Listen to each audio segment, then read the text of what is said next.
Terima kasih Anda masih bersama kami di Kompas Siang. Saudara, saatnya kita melihat apa saja yang menjadi sorotan di Kompas Bisnis hari ini. Sudah ada Bima Marzuki. Bima, apa sih yang menjadi sorotan siang hari ini?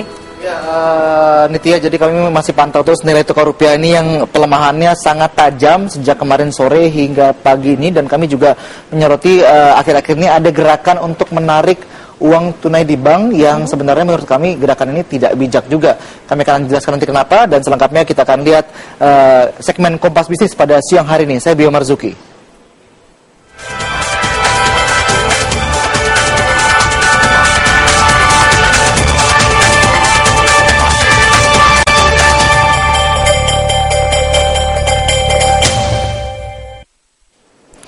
Dan pertama kita lihat dulu nilai tukar rupiah pada siang hari ini di pasar uang antar bank, di mana kalau kita lihat nilai tukar rupiah 14.642 rupiah, anjlok 90 poin, padahal kemarin sore nilai tukar rupiah terhadap dolar Amerika Serikat masih baru saja menembus, sudah menembus ke 14.640 atau tepatnya mengarah ke 14.650. Ini pelemahan yang sangat cepat hanya dalam jangka waktu 1 hari, dan yang paling terkena dampaknya dari pelemahan nilai tukar rupiah pastinya adalah para importir. Sudah bersama saya gabungan importir, Direktur Eksekutif Gabungan Importir Nasional, Pak Bambang SN. Silakan Pak Bambang. Baik, selamat datang di Kompas TV Pak Bambang. Kalau Anda lihat bagaimana para teman-teman dari importir melihat pergerakan rupiah yang turun sangat cepat dalam beberapa hari terakhir ini? Iya, yang pertama barangkali gini, keprihatinan yang cukup mendalam yang dilakukan, yang dirasakan oleh importir pada umumnya yang sampai saat ini. Nah, lebih menyedihkan lagi kalau kita tarik ke belakang, Mas. Anggota kami itu kan ada importer yang memang untuk trading, ada juga importer untuk produsen. Ya. Ketika kita bicara masalah importer yang bahan baku penolongnya untuk produksi dan kemudian diekspor, ekspornya aja masih dalam kondisi seperti hampir 100 poin ini, katakanlah masih sekitar break-even poin. Tapi yang dampak yang paling merasakan adalah kan harga jualnya kan tidak serta-merta, kenaikan dolar itu tidak bisa serta-merta kita jual begitu otomatis, ya kan. Nah, yang paling dirasakan adalah terutama terkait dengan masalah tenaga kerja. Ya, kami tahu bahwa pagi ini setelah para teman-teman dari importer mengetahui nilai tukar rupiah langsung anjlok 100 poin lebih hanya dalam waktu tidak sampai sehari. Kami tahu bahwa teman-teman langsung mengadakan rapat yang cukup intens. Apa yang dibahas di rapat itu? Ya, sebenarnya pertama isu strategi. Isu strategi bagaimana mensiasati ini. Kalau siasat yang dibahas mungkin masih seperti yang dulu juga, antara lain menyangkut masalah efisiensi di semua lini, kemudian mengatur mengenai strategi tentang regulasi-regulasi yang ada, menyikapinya. Apakah sudah ada pembicaraan tentang ancaman PHK? Oh, jangan ancaman PHK, Mas. Jangan bicara ancaman PHK. Kita ancaman PHK memang ya seyogianya tidak dilakukan, tapi yang terjadi bagi importer-importer yang melayani kebutuhan bahan baku penolong, pengrajin, kemudian waralaba di sana, yang bahan bakunya memang dibutuhkan dari impor, itu sudah dilakukan.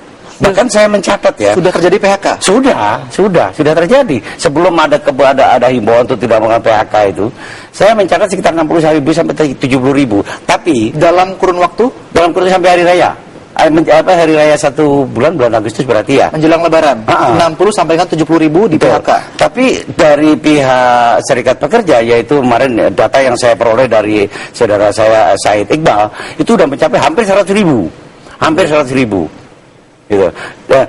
Nah, inilah barangkali yang perlu ini. Banyak hal yang sebenarnya ini, kalau tadi kaitan mengenai apa yang dibahas, regulasi yang misalnya gini, Mas, importasi yang dilakukan melalui Tanjung Priok itu apa yang disebut dengan biaya terminal handling charge misalnya, ada peraturan Bank Indonesia nomor 17 bahwa setiap transaksional di wilayah Republik Indonesia harus menggunakan rupiah. Ya. Bangga kita sebagai merah putih. Tapi jangan lupa, di balik itu semua saya melihat celah-celah di sana tidak ada guidance yang mengarah kepada petunjuk teknisnya. Misalnya saja begini, kita menggunakan rupiah, tapi kurs yang mana? Karena apa? Karena kapal-kapal yang berbendera asing tentu tetap transaksinya ini dengan dolar. Baik, jadi ada kesulitan di sisi pelaksanaannya. Iya, kita pada saat kita membeli dengan rupiah, pada saat itu THC kita selesaikan, kita realisasi, itu kursnya seenaknya aja dia. Baik. Iya. Dia bisa menggunakan 16.000, bisa menggunakan 15.000. Oke. Karena nggak ada larangan, nggak ada aturan yang mengatur. Baik. Itu. Anda bicara soal peraturan Bank Indonesia, dan sebenarnya kami sudah mengundang Bank Indonesia untuk menjelaskan terkait dengan cepatnya pelemahan rupiah dalam sehari ini. Namun Tirta Segara dari Bank Indonesia saat ini belum bisa bergabung bersama kita. Tapi kalau Anda bisa melihat bagaimana, apakah Anda sebagai wakil dari para importir merasa bahwa Bank Indonesia sudah cukup berusaha untuk menjaga nilai tukar rupiah agar tidak terus anjlok? Ya, saya barangkali tidak hanya Bank Indonesia saja yang saya rasa nggak topi sebenarnya. Bank Indonesia sudah menerbitkan peraturan Bank Indonesia nomor 17 tahun tanggal 31 Maret kemarin. Tapi sayangnya jumlahnya belum ada yang mengatur. Artinya peraturan belum bisa dilaksanakan. Belum, tidak ada. Sekarang misalnya pelayaran menetapkan pada saat ini terminal handling charge menggunakan dolar 16.000, nggak ada aturan, nggak ada larangan. Terus kemudian kemarin digulirkan mengenai masalah paket kebijakan ekonomi. Ya. Seberapa jauh yang paket kebijakan itu telah diimplementasikan di lapangan? Saya belum tahu. Karena baru kemarin tanggal 9/9, saya bacanya kebetulan jam 19.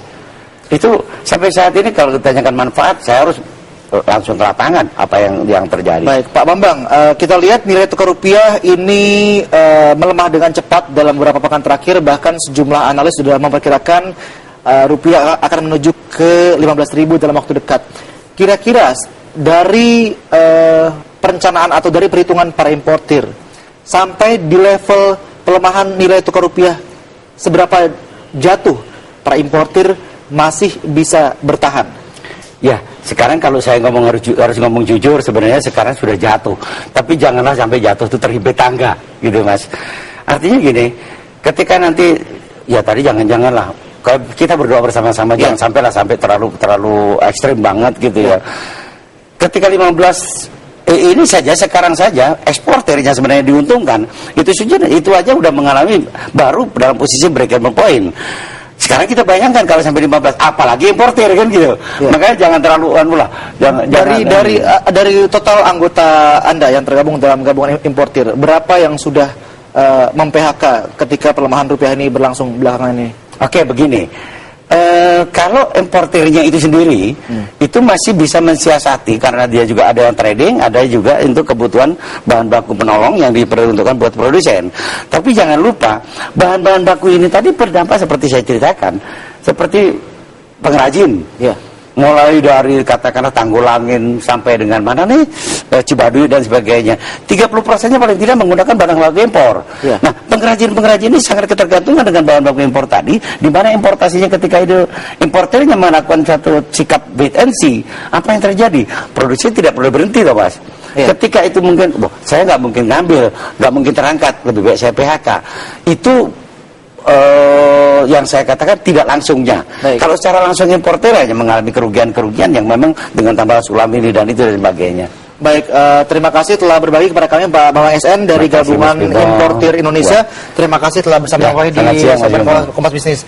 Dan saudara, kami juga akan pantau bagaimana pergerakan nilai tukar rupiah di money changer atau di penukaran uang yang pagi ini kondisinya ramai oleh masyarakat yang ingin menukarkan uang. Dan hari ini tempat penukaran mata uang asing memasang harga jual sebesar Rp14.650 per dolar dan harga beli sebesar Rp14.610.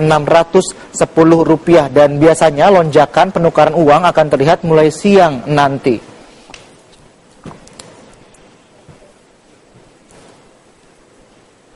Dan saatnya kami baca harian Kontan, dan di mana headline Kontan pada hari ini ada judul Ekonomi Oleng, Pemerintah Jangan Meleng. Jadi ini terkait dengan dipangkasnya, diturunkannya proyeksi pertumbuhan ekonomi Indonesia. Tapi yang kami ingin soroti adalah di halaman 15. Kita lihat masih soal rupiah dan dolar, di mana ada judul dolar AS kuat, manufaktur tidak berdaya. Dan ini memang sedikit kurang lebih sama dengan kisah yang diceritakan oleh Pak Bambang tadi, bahwa artikel ini bercerita tentang penguatan nilai tukar dolar yang membuat pelaku industri manufaktur ketar-ketir. Bukan cuma rencana bisnis, tapi biaya produksi juga membengkak akibat mahalnya harga bahan baku. Dan dampaknya banyak perusahaan yang melakukan pemutusan hubungan kerja. Dan selengkapnya Anda bisa baca harian konten edisi 23 September 2015. Dan saudara, kita lihat juga informasi berikutnya. Untuk menahan tekanan dolar Amerika Serikat terhadap rupiah, Kementerian Keuangan sedang menyiapkan banyak instrumen untuk memudahkan proses ekspor. Salah satunya adalah memaksimalkan penggunaan letter of credit atau LC. Kementerian Keuangan juga akan mengawal aliran devisa hasil ekspor agar masuk ke rekening perbankan di tanah air dan bersifat jangka panjang. Menteri Keuangan Bambang Brojonegoro berharap kemudahan yang diberikan pada eksportir akan mendatangkan pasokan dolar yang lebih banyak sehingga rupiah tidak bergerak fluktuatif jika terjadi guncangan ekonomi dari luar. Menteri Keuangan menjamin jumlah devisa yang berada di tangan Bank Indonesia saat ini masih aman untuk melindungi nilai tukar rupiah. Ada hal yang sedang kita siapkan, akan kita siapkan maksudnya. Apakah ini artinya kondisi devisa kita kritis, Pak? Nggak kritis, cuman kan istilahnya lebih banyak lebih baik. Ya, kalau punya dompet tebal kan lebih enak daripada dompetnya kering, ya, kantong kering. Ya, jadi kita intinya bagaimana mempertebal dompet kita itu. Dengan jumlah devisa kita yang sekarang, kita bisa bertahan menghadapi... Ya, itu masih setara 6 bulan import lebih, jadi itu standar normal. Ya. Sebenarnya batas paling minimal itu berapa sih Pak untuk jalan devisa itu? Ya, tergantung, tapi kalau 6 bulan import itu masih sangat aman.